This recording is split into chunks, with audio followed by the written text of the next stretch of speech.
L'esplanade de la gouvernance de Kolda a refusé du monde d'officiers de l'armée, sous-officiers, soldats du rang, autorités administratives, territoriales, chefs religieux, coutumiers, entre autres, pour assister à l'installation du nouveau Comzone ce jeudi 20 octobre 2022. Le colonel Latif Camara, après avoir passé 2 ans au commandement de la zone militaire numéro 6, est appelé pour une autre mission. Son remplaçant, le colonel Badara Ndiaye, nouveau commandant de la zone militaire numéro 6 des régions administratives de Kolda et Sédhiou, a été installé par le chef d'état-major général des armées, le général Cheikh Wade, accompagné par le chef d'état-major de l'armée de terre, le général Souleymane Kandé. De la République, vous reconnaissez désormais pour votre chef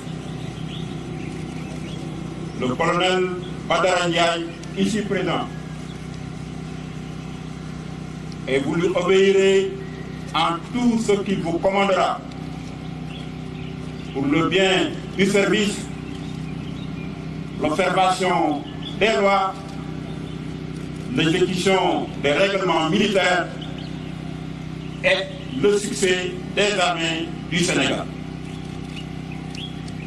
Le colonel Badara Ndiaye exprime toute sa gratitude à l'endroit du commandement qui a porté son choix sur lui pour cette nouvelle mission dont il a une parfaite lecture qui, selon lui, des responsabilités qui en découlent, soulignant qu'une nouvelle situation géopolitique s'est installée au niveau de la sous-région, c'est-à-dire les évolutions sociales, l'instabilité au niveau des pays de la sous-région, des turbulences de tout ordre, d'où une urgence et un changement de paradigme des unités. C'est ce que le commandement a compris en fixant 3 missions pour la zone militaire numéro 6. 3 missions pour la zone militaire numéro 6.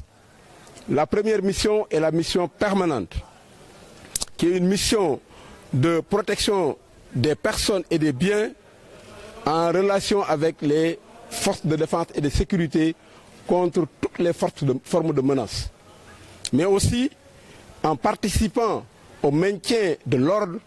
dans les conditions requises par la loi. Nous avons eu une dernière mission qui est celle-là, la mission de protection de l'environnement, qui nous dicte et nous commande de conduire des opérations pour le cas de la lutte contre le trafic illicite de bois et le braconnage. Dans ces axes d'effort, il est prévu d'accompagner et de renforcer le volet armée-nation en relation avec les gouverneurs, l'ensemble de l'administration territoriale et les autorités locales. Il est aussi prévu de prendre en compte une mission qui leur est dévolue en développant la relation et une synergie d'action avec l'ensemble des forces de défense et de sécurité qui seront accompagnées par des orientations tout en ayant l'appui et les soutiens des autorités administratives.